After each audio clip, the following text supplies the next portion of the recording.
بنت حرم تو جاگ ذرا، امت کو بھی بیدار کرا، تو اپنی خودی پہچان ذرا، اسلام کو تو معیار بنا، اے بنت حرم، اے بنت حرم تو جاگ ذرا۔ السلام علیکم ورحمۃ اللہ وبرکاتہ۔ اب آپ کے سامنے جو ماڈلز پریزنٹ کیے جائیں گے وہ علم سے متعلق ہیں۔ سب سے پہلے کنسیپٹ آف علم، اسلام کا کیا نظریہ علم ہے وہ، پھر مسلمہ ان ایجوکیشن، یعنی ایک مسلمہ کو اپنی ایجوکیشن سے ریلیٹڈ کیا اس کی سوچ ہونی چاہیے، کیا فکر ہونی چاہیے اور کیا اس کا ایٹیٹیوڈ ہونا چاہیے، اور پھر مسلمہ ایٹ ورک پلیس۔ انشاءاللہ اس ماڈل کا جو پہلا پارٹ ہے وہ ہماری ساتھی خان مریم شہباز کنٹینیو کریں گی۔ السلام علیکم ورحمۃ اللہ وبرکاتہ my dear sisters and viewers. تو آئیے اب ہم دیکھتے ہیں علم کی اہمیت اسلام کے نظریے سے۔ اللہ تعالیٰ نے آپ کے اور میرے گائیڈنس کے لیے جو بک نازل کی ہے قرآن، اسی کی شروعات اس نے اقرا سے کی۔ اقرا یعنی پڑھو۔ اللہ تعالیٰ نے یہاں ہمیں کلیئرلی یہ حکم دے دیا ہے پڑھنے کا۔ اللہ تعالیٰ نے صرف اس آیت میں علم کی اہمیت نہیں بتائی ہے، قرآن میں کئی آیتوں میں علم کی اہمیت ہے، اور نبی صلی اللہ علیہ وسلم کی حدیثوں سے بھی ہمیں علم کی اہمیت کافی اچھی طریقے سے پتہ چلتی ہے۔ تو آج ہم آپ کو اس ماڈل کے ذریعے علم کی اہمیت بتانے کی کوشش کریں گے۔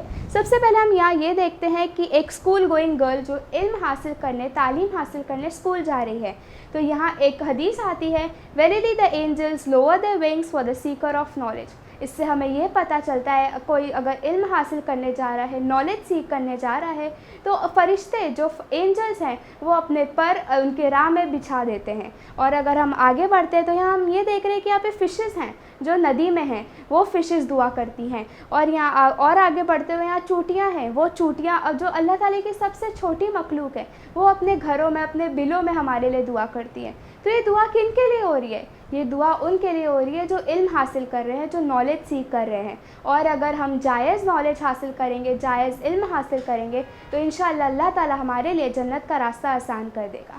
اب ہم اس طرف بڑھیں گے، اس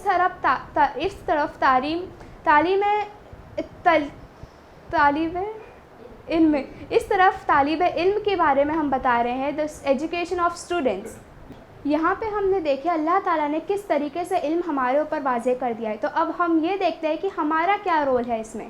تو یہاں ہم نے، دنیا نے، اس معاشرے نے علم کو دو حصے میں ڈیوائیڈ کر دیا ہے۔ اس کے دو پارٹس ہو چکے ہیں، ایک دنیاوی علم اور ایک دینی علم، لیکن اللہ تعالیٰ نے اس کا ڈویژن نہیں کیا ہے۔ یہ ڈویژن ہم لوگوں نے کیا ہے، یہ مٹیریلسٹک ورلڈ کے لوگوں نے کیا ہے۔ جو سو کالڈ دین اور سو کالڈ دنیا کا جو علم ہے یہ ہم نے بنایا ہے۔ اور اگر ہم یہاں دیکھیں کہ اگر ہم صرف دینی علم حاصل کریں گے تو ہمارے اندر لیک آف کانفیڈنس آئے گا، ہم دعویٰ کا کام نہیں کر سکیں گے جس مقصد سے اللہ تعالیٰ نے ہمیں اس دنیا میں بھیجا ہے۔ اور اگر ہم صرف دنیاوی علم حاصل کریں گے تو سٹریس اور انزائٹی جو آج کل بہت عام ہو چکا ہے اور اس کے کئی سارے پیشنٹس ہیں، تو یہ پیشنٹ اس کا ریزن کیا ہے؟ اس کا ریزن یہی ہے کہ ہم صرف دنیاوی کاموں کی طرف بڑھتے اور صرف دنیا کو ہی توجہ دیتے ہیں۔ لیکن اللہ تعالیٰ نے کہا ہے Verily in the remembrance of Allah the heart finds rest۔ تو یہ جو سکون ہے، یہ جو اللہ کے ذکر سے ہے، وہ ہمیں دنیاوی علم میں نہیں ملے گا۔ تو اللہ تعالیٰ ہمیں یہاں کہتے ہیں کہ ہمیں دین اور دنیا دونوں کے علم کو بیلنس کر کے چلنا ہے، تبھی ہمارا جو راستہ ہے وہ ہمارے لیے آسان ہوگا۔ اللہ تعالیٰ نے ہمیں خلیفہ بنا کے بھیجا ہے، اور اگر ہمیں خلیفہ کا حق ادا کرنا ہے تو ہمیں سو کال دین اور سو کال دنیا، لیکن ہمیں دونوں کا علم حاصل کرنا ہے اور دونوں کو بیلنس کر کے چلنا ہے، تبھی ہم اس خلیفہ کا جو ٹائٹل ہے اسی کے لیے ایلیجیبل ہو پائیں گے، اور انشاءاللہ اللہ تعالیٰ ہمارے لیے جنت کا راستہ آسان کر دے گا۔ جزاک اللہ خیر۔ اب آگے میں سسٹر آمنہ خانم کو دعوت دینا چاہتی ہوں۔ السلام علیکم ورحمۃ اللہ وبرکاتہ۔ ہم نے پچھلے ماڈل میں دیکھا کہ اسلام کے نزدیک ایجوکیشن کی، علم کی کیا امپورٹنس ہے، اور اس کو سیکھنے والے، یعنی کہ جو اس کو علم کو جو چاہنے والا ہوتا ہے، طالب علم یا اسٹوڈنٹ، اس کی کیا کیا فضیلتیں ہیں، اس کو کتنے فائدے حاصل ہیں۔ تو یہ چیز ہمیں موٹیویٹ کرتی ہے کہ ہم بھی علم کے چاہنے والے بنیں، یعنی اسٹوڈنٹ بنیں۔ तो जब हमारे दिल में ये ख्वाहिश होती है कि हम स्टूडेंट बने, तो एक मुस्लिमा के तौर पर हमें ये देखने की ज़रूरत है कि हमारा फोकस कहाँ पर होना चाहिए, कौन सी चीज़ें हमारी प्रायोरिटी में होनी चाहिए। तो यहाँ पर हम देखते हैं कि एक डॉल है और उसका फोकस पूरी तरीके से एक जगह पर है, यानी एक स्टूडेंट का फोकस जहाँ पर होना चाहिए वो चीज़ यहाँ पर बताई गई है। सबसे पहली चीज़ जहाँ पर स्टूडेंट का फोकस होना चाहिए वो है अल्लाह ताला की पहचान, यानी जो उसका क्रिएटर है, जो हमारा बनाने वाला है, उसको पहचानना, उसने जैसा हमें रहने के लिए कहा है, जो जो उसने हमें अहकामात दिए हैं उसको अच्छी तरह से फॉलो करना। और दूसरी चीज़ जो एजुकेशन हासिल करते वक्त एक स्टूडेंट के दिल और दिमाग में होनी चाहिए वो है सर्विंग ह्यूमैनिटी, यानी ऐसी चीज़ हासिल करना जिससे उसको खुद भी फ़ायदा हो और उससे भी बढ़कर वो दूसरे लोगों के लिए फ़ायदेमंद बने। ठीक है, तो ये दो चीज़ें फोकस के तौर पर एक स्टूडेंट के पास में होनी चाहिए। आजकल हमारा जो क्राइटेरिया है ना, जैसे एजुकेशन हासिल करने के नतीजे में जो चीज़ें हम हासिल करना चाहते हैं, जैसे मनी है, वर्ल्डली डिज़ायर्स है, प्राइड है, स्टेटस है, तो ये सारी चीज़ें सेकेंडरी तौर पर तो एजुकेशन की वजह से हमें हासिल हो सकती है, लेकिन एक मुस्लिमा का फोकस कभी भी ये चीज़ें नहीं बन सकती, उसका फोकस हमेशा यहाँ होना चाहिए। फिर हम देखते हैं कि हमने ये तय कर लिया कि हमें एक अच्छा स्टूडेंट बनना है, हमारा फोकस भी सेट हो गया। अब हमको चाहिए कि हम अपने अंदर वो क्वालिटीज़ पैदा करें जो हमें एक अच्छा स्टूडेंट बनाती हैं।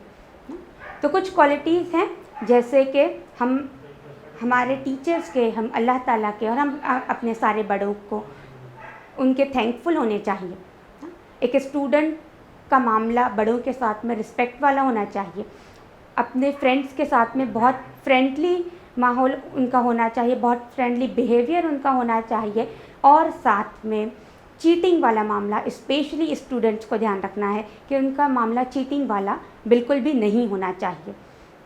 और इसी तरीके से बहुत सारी दूसरी क्वालिटीज़ हैं जो हमको एक अच्छे स्टूडेंट के तौर पर पैदा करने की ज़रूरत है, जो यहाँ पर भी आप लोग देख सकते हैं।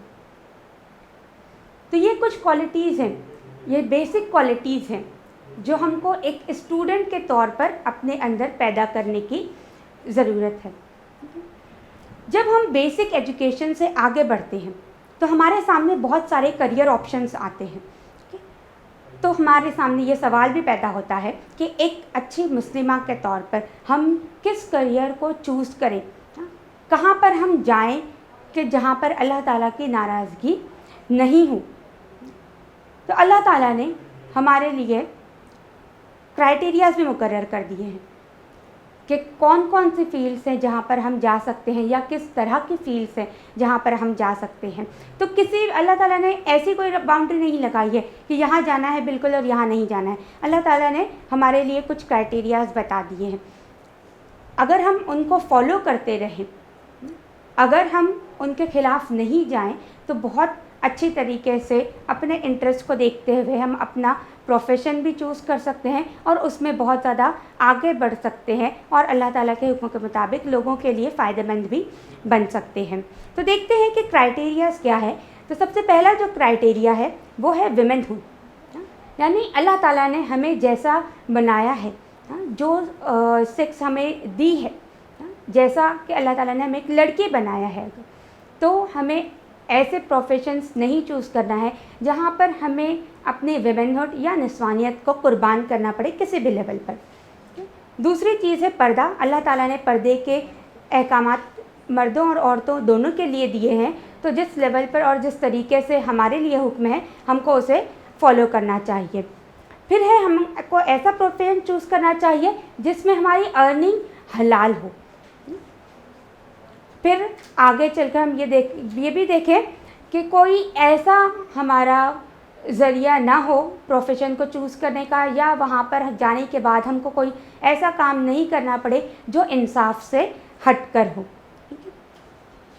और फिर एक इम्पॉर्टेंट क्राइटेरिया जिसका हमको हमेशा ध्यान रखना है कि हमें लोगों के लिए भी फ़ायदेमंद बनना है ना, यानी सिर्फ अपनी ज़ात के लिए नहीं, अपने सिर्फ फैमिली के लिए नहीं, बल्कि पूरी इंसानियत के लिए हमें फ़ायदेमंद बनना है। और ऐसा हम क्यों करेंगे? क्योंकि इसके लिए भी अल्लाह ताला ने हमें कुरान में मुतअद्दिद बार हुक्म दिया है। अल्लाह ताला कुरान में सूरह आल इमरान आयत नंबर 190 में फरमाते हैं, क्या फरमाते हैं कि अल्लाह ताला ने जो कायनात को पैदा किया है ना, तो वो क्यों पैदा किया है ना, कि पैदा करने के बाद में वो हमसे क्या चाहता है। उसने कायनात हमारे लिए पैदा की है, इंसानों के लिए, और अल्लाह ताला हमसे क्या चाहते हैं कि हम क्या करें, उसमें गौर व फिक्र करें ना।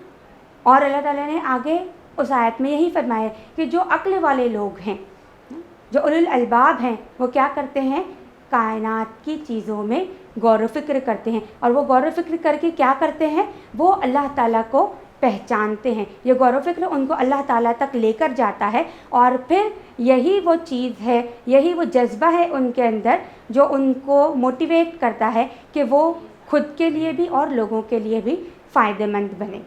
जज़ाकल्लाहु खैरन कसीरा। अस्सलामु अलैकुम रहमतुल्लाहि व बरकातुहू। इस मॉडल में हम देखेंगे कि मुस्लिमा का रोल वर्क प्लेस पर कैसा होना चाहिए। जैसा हम सब जानते हैं कि आजकल एजुकेशन का जो मकसद है वो सिर्फ ये होकर रह गया है कि हायर पेड जॉब हमको मिल जाए, लेकिन एक मुस्लिमा का ये मकसद नहीं हो सकता। अगर ज़रूरत के लिए जॉब करना भी पड़े तो उस वक्त भी कुछ रोल, कुछ रिस्पॉन्सिबिलिटीज़ होती है जो मुस्लिमा को प्ले करनी है, और जिस बात का ध्यान मुस्लिमा को रखना है वो कुछ पॉइंट्स हम यहाँ पर डिस्कस करेंगे। तो वर्क प्लेस पर सबसे पहली चीज़ जिसका ख्याल एक मुस्लिमा को रखना चाहिए वो है उसका अपीयरेंस। अपीयरेंस, इसमें बहुत सारी चीज़ें आ जाती हैं, जिसमें से जो ख़ास ख्याल रखने वाली बातें हैं वो है कि सतर हमारा पूरा हो, जैसा कि हमको कुरान में और अहादीस के ज़रिए से पता चलता है कि हमारा सतर के अलावा कोई भी बॉडी पार्ट खुला, पूरा हमारा सतर जो है तो ढका हुआ होना चाहिए। तो उसी तरह की ड्रेसिंग हमारी हो, बहुत ज़्यादा अट्रैक्टिव ड्रेसिंग हमारी नहीं हो, इस बात का हमको ख्याल रखना है। फिर दूसरा पॉइंट हम देखते हैं, और जिसमें हमारा बहुत ज़्यादा वास्ता जिससे लोगों से पड़ता है, वो हमारे नॉन महरम्स होते हैं। तो उस वक्त उनके साथ में कैसे डील की जाए, तो इस्लाम ने और अल्लाह ताला ने हमको इसके बारे में भी गाइडेंस दी है कि जब एक मुस्लिमा का दूसरे लोगों के साथ में कांटेक्ट होता है तो उसका बिहेवियर कैसा होना चाहिए। क्लियरली ये मेंशन्ड है कई जगह पर कि हमारा बिहेवियर उनके साथ में बहुत ज़्यादा नरम अंदाज में बात करने वाला नहीं होना चाहिए, उनके साथ में हैंडशेक है या फिर इसी तरीके से जो दूसरे टच वाले जो मामलात हैं वो नहीं होने चाहिए। उनके साथ में बात करने का अंदाज़ हमारा बहुत ज़्यादा वल्गर या बहुत ज़्यादा अट्रैक्टिव नहीं होना चाहिए। उनके साथ में बहुत ज़्यादा हंसी मजाक का रिलेशन भी हमारा नहीं होना चाहिए। तो ये कुछ बातें हैं जिनका हमको ख्याल रखना है। इसके अलावा वर्क प्लेस पर वर्क एथिक्स का ख्याल रखना बहुत ज़्यादा ज़रूरी है ना? कि जिसमें हम ये कह सकते हैं कि जिस फील्ड में हम काम कर रहे हैं, जिन लोगों के दरमियान हम काम कर रहे हैं, उनके साथ में हम वफ़ादार हों, हमारी लॉयल्टी उनके साथ में हो, हम उनको धोखा देने वाले नहीं हों, कुछ गलत इनजस्टिस करने वाले नहीं हों, चीटिंग का मामला हमारा नहीं हो, और इसी तरीके से जो दूसरे बेसिक अखलाक वाले जो मामलात होते हैं जो एक मुस्लिम को फॉलो करने चाहिए, जो एक मोमिन बंदे को फॉलो करने चाहिए, वो सारी क्वालिटीज़ हमारे अंदर होनी चाहिए। और हुस्न अखलाक का मामला हमारा हर छोटे और हर बड़े के साथ में होना चाहिए। फिर हम जॉब करते हैं तो उस वक्त इस बात का भी ध्यान रखना चाहिए कि ऐसा नहीं हो कि हम जॉब में इतने ज़्यादा या हम घर से बाहर इतने ज़्यादा मगन हो जाएं कि हमारी फैमिली लाइफ या हमारा अपना आप डिस्टर्ब होकर रह जाए। तो हमें बैलेंस कायम रखना है ना, हमारी फैमिली में, हमारे घर में और हमारे जो ऑफिस है या जहाँ पर भी हम जॉब कर रहे हैं वहाँ पर हमारे ऑक्यूपेशन में एक बैलेंस कायम होना चाहिए। और ये बैलेंस कैसे कायम किया जाता है या किस चीज़ के ज़रिए से हम बैलेंस कायम कर सकते हैं, तो ये प्रायोरिटाइज करना हमको सीखना होगा कि कौन सी चीज़ है जिसको हमें किस वक्त पहली तरजीह पर रखना है, किस चीज़ को दूसरी तरजीह पर और किस चीज़ को किस वक्त तीसरी तरजीह पर रखना है। तो ये प्रायोरिटाइज करने हमें आना चाहिए। और फिर एक इम्पॉर्टेंट एस्पेक्ट जो वर्किंग विमेन में हमें नज़र आता है वो है कि हमारा जो अपना आप है, हमारा जो सेल्फ है, वो कहीं बहुत ज़्यादा पीछे रह जाता है। और वो भी किस लिए? इस कभी कभी ये कहा जाता है कि बैलेंस की वजह से, बैलेंस कायम करने के चक्कर में। लेकिन हम इसको बैलेंस नहीं कह सकते। अगर हमारा अपना आप ही पीछे चला जा रहा है तो फिर हम बैलेंस किसके लिए कायम रख रहे हैं? तो फिर हमारे लिए वर्क प्लेस पर रहते हुए ये भी ज़रूरी है कि हम अपने आप पर भी तवज्जो दें ना।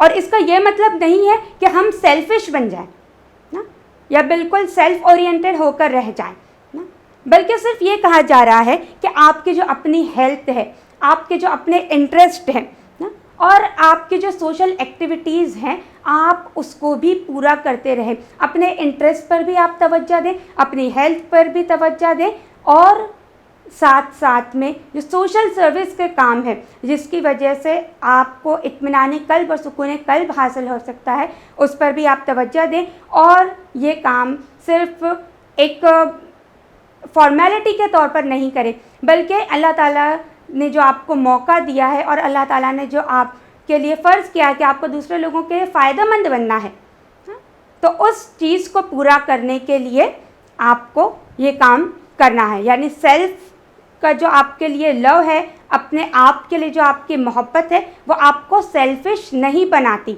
उसको दूसरी एक्सट्रीम पर हमको नहीं लेकर जाना है, बल्कि ये देखना है कि मैं अपने आप पर जायज़ तरीके से किस हद तक तवज्जो दे सकती हूँ और मेरी अपनी बॉडी का मुझ पर क्या हक़ है, मैं उसको पूरा करने वाली बनूँ।